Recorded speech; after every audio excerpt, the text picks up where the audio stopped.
Assalamualaikum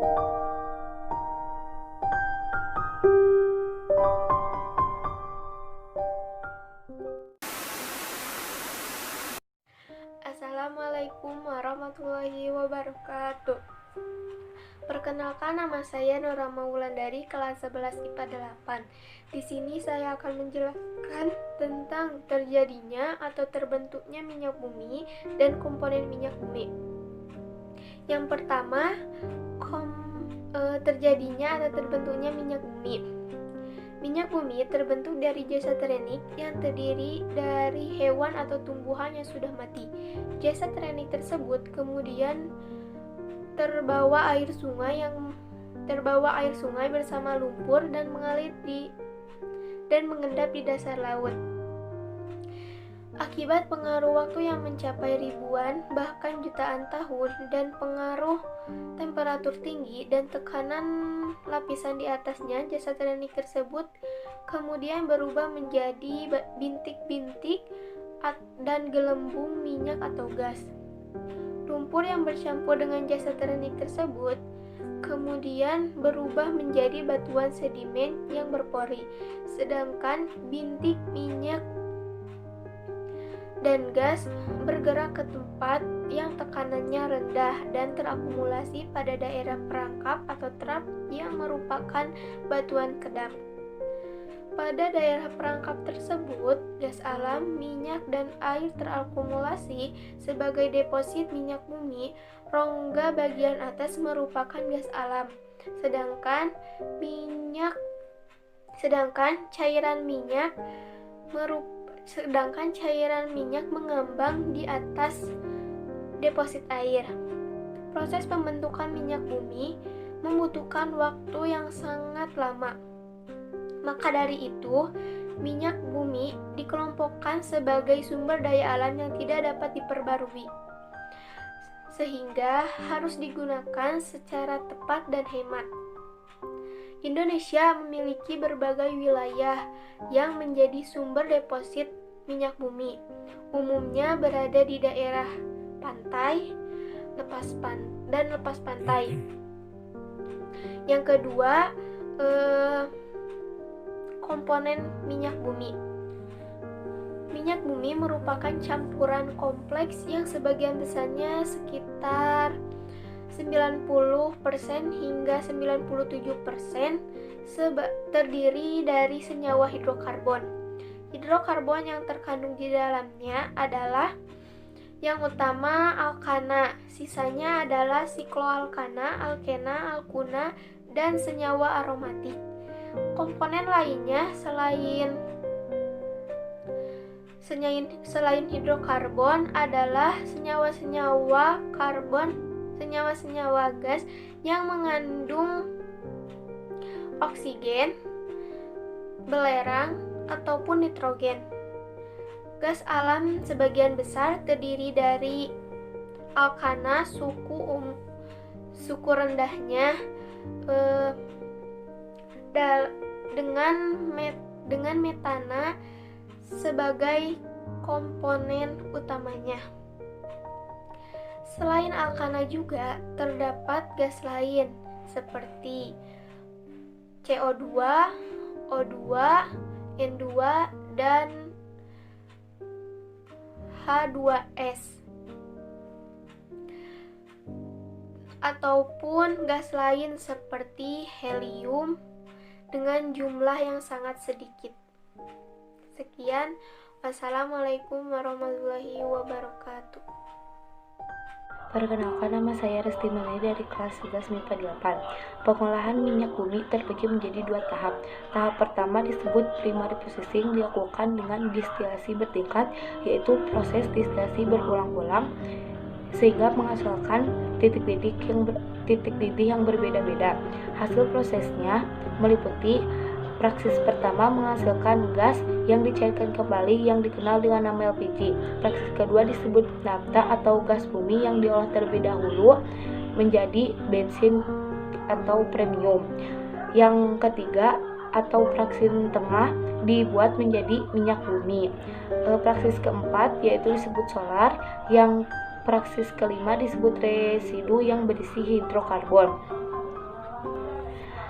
Tahap pengolahan minyak bumi kedua yaitu lanjutan dari hasil penyulingan pada tahap pertama. Antara lain perengkahan. Pada proses perengkahan dilakukan perubahan struktur kimia senyawa hidrokarbon yang meliputi pemecahan berantai, alkilasi. Yang kedua, proses ekstraksi pembersih produk dengan menggunakan pelarut sehingga didapatkan hasil yang lebih banyak dengan mutu yang lebih baik. Yang ketiga, proses kristalisasi, yaitu proses pemisahan produk-produk melalui perbedaan titik cairnya. Lalu, pembersihan dari kontaminasi atau treatment. Pada proses pengolahan tahap pertama dan tahap kedua sering terjadi kontaminasi pengotoran. Kotoran-kotoran ini harus dibersihkan dengan cara menambahkan soda kaustik, tanah liat, atau hidrogenasi. Assalamualaikum warahmatullahi wabarakatuh. Perkenalkan, nama saya Rahma Hamidah dari kelas 11 MIPA 8. Di sini saya akan menjelaskan tentang mutu bensin dan bilangan oktan, juga membandingkan mutu bensin seperti premium, pertamax, dan pertalite. Sebelum kita mengetahui mutu bensin, saya akan menjelaskan terlebih dahulu apa itu bilangan oktan. Bilangan oktan atau oktan number adalah ukuran dari kemampuan bahan bakar untuk mengatasi ketukan sewaktu terbakar dalam bensin. Nilai bilangan 0 ditetapkan untuk N-heptana yang mudah terbakar dan nilai 100 untuk isoktana yang tidak mudah terbakar. Suatu campuran 30 N-heptana dan 70 isoktana mempunyai bilangan oktan, yaitu 30/100 kali 0 tambah 70/100 dikali 10 sama dengan 70. Bilangan oktan bensin dapat ditentukan melalui uji pembakaran sampel bensin untuk memperoleh karakteristik pembakarannya. Karakteristik tersebut kemudian dibandingkan dengan karakteristik pembakaran dari berbagai campuran N-heptana dan isoktana. Jika ada karakteristik yang sesuai, maka kadar isoktana dalam campuran N-heptana dan isoktana tersebut digunakan untuk menyatakan nilai bilangan oktan dari bensin yang diuji. Nama oktan berasal dari oktana atau C8 karena dari seluruh molekul penyusun bensin, oktana yang memiliki sifat kompresi paling bagus. Oktana dapat dikompres sampai volume kecil tanpa mengalami pembakaran spontan. Tidak seperti yang terjadi pada heptana, misalnya yang dapat terbakar spontan meskipun baru ditekan sedikit. Bensin dengan bilangan oktan 87 berarti bensin tersebut terdiri dari campuran setara dengan campuran 87% oktana dan 13% N-heptana. Bensin ini akan terbakar secara spontan pada angka tingkat kompresi tertentu yang diberikan. Terbakar secara spontan pada sehingga hanya diperuntukkan untuk mesin kendaraan yang memiliki rasio kompetisi yang tidak melebihi angka tersebut.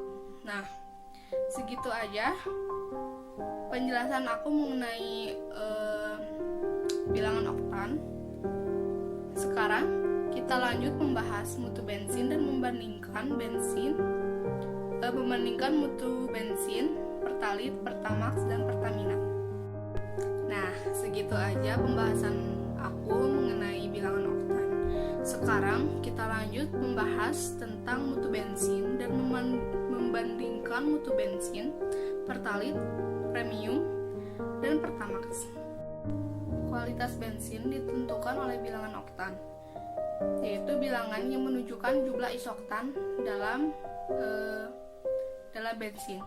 Bilangan oktan merupakan ukuran kemampuan bahan bakar mengatasi ketukan ketika terbakar dalam mesin, dan bensin merupakan fraksi minyak bumi yang mengandung senyawa N-heptana dan isoktana. Misalnya, bensin premium yang berada di pasaran dengan bilangan oktan 80, berarti bensin tersebut mengandung 80% isoktan dan 20% heptana. Bensin super mempunyai bilangan oktan 98, berarti mengandung 98% isoktan dan 2% N-heptana. Pertamina meluncurkan produk bensin ke pasaran dengan 3 nama, yaitu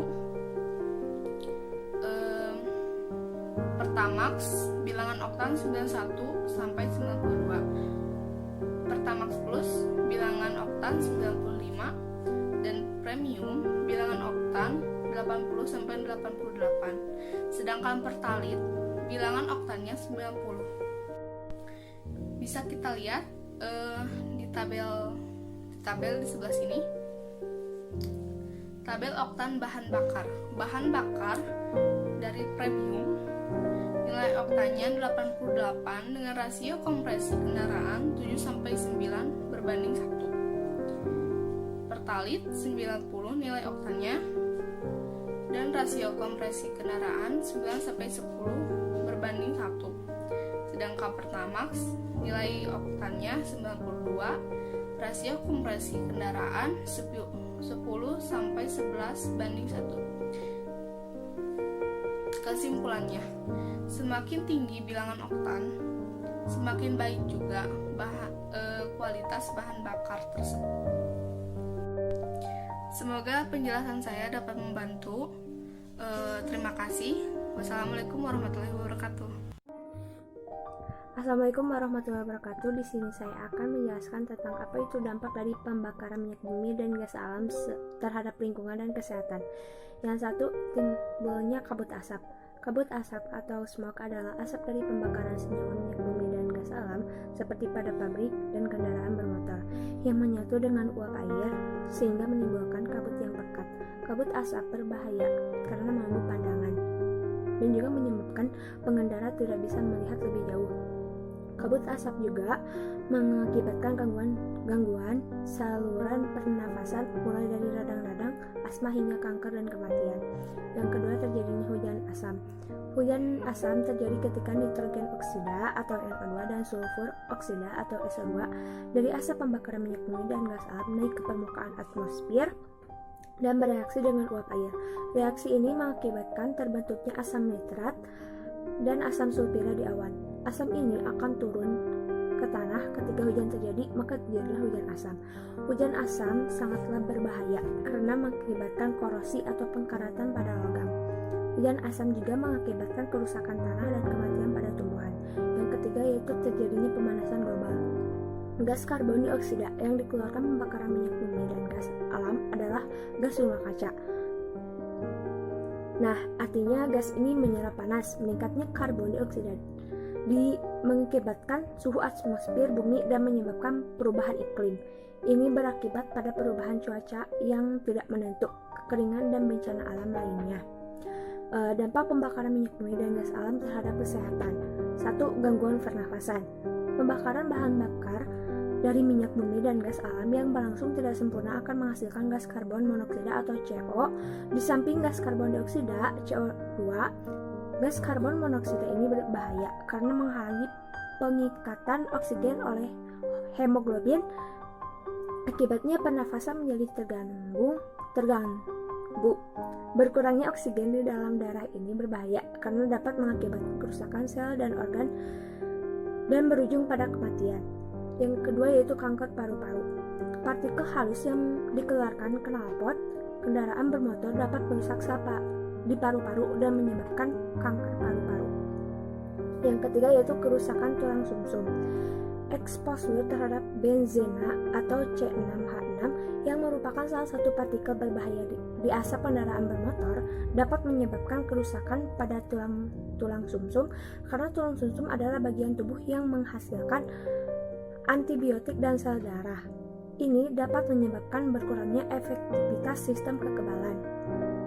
Yang keempat yaitu kanker ginjal. Selain paru-paru, masuknya polutan hasil pembakaran minyak bumi dan gas bumi ke tubuh juga merusak fungsi ginjal. Ini terjadi karena ginjal berfungsi untuk menyaring kotoran dari darah, sehingga kotoran yang berkumpul di ginjal akan mengakibatkan kanker ginjal. Cukup sekian. Wassalamualaikum warahmatullahi wabarakatuh.